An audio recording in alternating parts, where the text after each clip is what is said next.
বাংলাদেশের দক্ষিণ অঞ্চলের মানুষের কাছে চলাচলের অন্যতম বাহন হচ্ছে লঞ্চ। তাই আজকে আমার এই লঞ্চ জার্নির সম্পূর্ণ ভিডিও শেয়ার করব আপনাদের সাথে। বাহির থেকে সাধারণ একটি লঞ্চ মনে হলো, ভিতরে রয়েছে এর রাজকীয় অবস্থা, যা দেখলে রীতিমতো অবাক হবেন আপনিও। এক কথায় বলতে গেলে রাজকীয় প্রসাদের মতো, এর চেয়ে কোনো অংশে কম নয়। এটা দেখে মনে হলো বাংলাদেশের দক্ষিণ অঞ্চলের মানুষ অনেকটা রাজকীয় ভাবে লঞ্চ ভ্রমণ করে। এমনকি লঞ্চের এক পাশে রয়েছে অনেক বড় আকারের একটি কপিবার, যাতে আপনি বসে সময় কাটাতে পারবেন। অপরদিকে লঞ্চে রয়েছে একটি ওয়াশরুম, পাশে রয়েছে একটি অজুখানা। তবে আজকে আমি এই লঞ্চ জার্নিতে কত টাকা দিয়ে কেবিন নিলাম এবং কেবিনের ভিতরে কি কি ফেসিলিটিস পেলাম সব শেয়ার করব আপনাদের সাথে। চাবি দিয়ে কেবিনটা খোলা মাত্রই পেয়ে গেলাম একটি সুন্দর মাম পটের পানি, যা একদমই নতুন। অন্যদিকে পেয়ে গেলাম একটি লাইফ জ্যাকেট, যা আমার লঞ্চ ভ্রমণে অত্যন্ত গুরুত্বপূর্ণ এবং সেফটি। তাছাড়াও আছে ডিসপ্লে আকারে টিভি দেখার সুযোগ, যদিও এখন টিভি নেই। টিভি না থাকলেও পাশে রয়েছে একটি খাসা ফ্যান। আমার কেবিনটা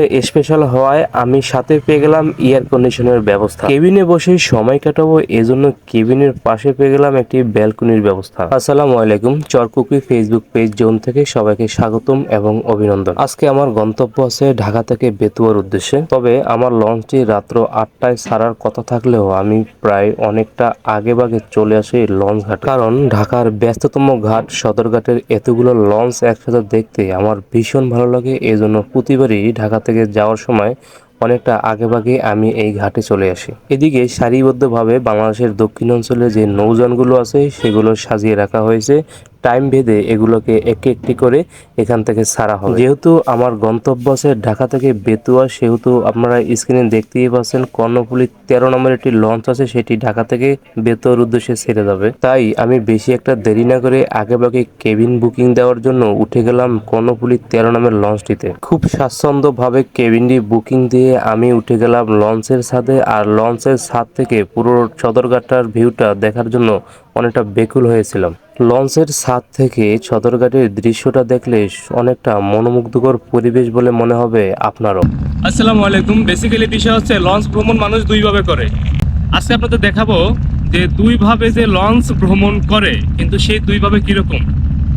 এক নম্বর হচ্ছে মানুষ দেখা করে যায়, দুই নম্বর হচ্ছে মানুষ ভিআইপি ভাবে কেবিনে যায়। লঞ্চের ছাদের পিছন ভাগে আসলে দেখা যায় শেষ বিকালের সূর্য ডোবার কি অপরূপ দৃশ্যটি। ওই পারেতে রয়েছে জিঞ্জিরা মার্কেট আর এ পারেতে রয়েছে সদরঘাট, মাঝখানে রয়েছে বুড়িগঙ্গা নদী। সবকিছু মিলিয়ে মনোরম পরিবেশ এবং খুব স্বাচ্ছন্দ্য বোধ বলে মনে হচ্ছে ঢাকার ব্যস্ততম এই লঞ্চ সারিগুলোকে। আসসালামু আলাইকুম। আপনারা দেখতেই পাচ্ছেন এই পাশাপাশি দুটি লঞ্চ রাখা আছে এবং মাত্র 1300 টাকা দিয়ে আমি কর্ণফুলী 13 লঞ্চটিতে একটি সিঙ্গেল কেবিন বুকিং নিতে পেরেছি। কেবিনের চাবি হাতে নিয়ে খুঁজতে খুঁজতে চলে এসেছি আমার কেবিনের সামনে। আর আমার কেবিনের নাম্বার হচ্ছে 205 নম্বর কেবিন।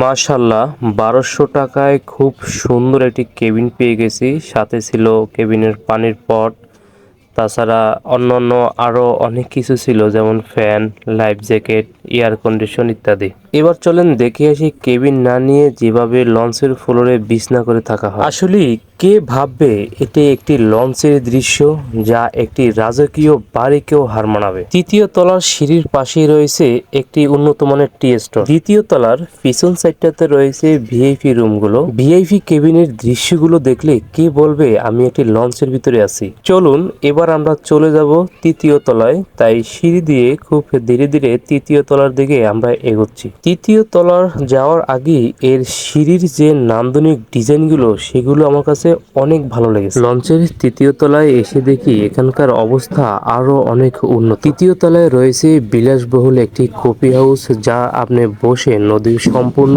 ভিউ দেখতে পারবেন। আমি মনে করব আজকের লঞ্চের এই ভিডিও দেখে বাংলাদেশের উত্তরাঞ্চলের মানুষের যে একটি ভুল ধারণা বরিশালের মানুষের সম্পর্কে, সেটা সম্পূর্ণ বদলে যাবে। বাংলাদেশের উত্তরাঞ্চলের মানুষ মনে করে থাকেন বরিশাল অঞ্চলের মানুষগুলো খুব কষ্ট করে ঢাকায় যাতায়াত করে। আজকের এই ভিডিওটি দেখার পরে বাংলাদেশের উত্তরাঞ্চলের মানুষের সম্পূর্ণ মনোভাব পরিবর্তন হয়ে যাবে।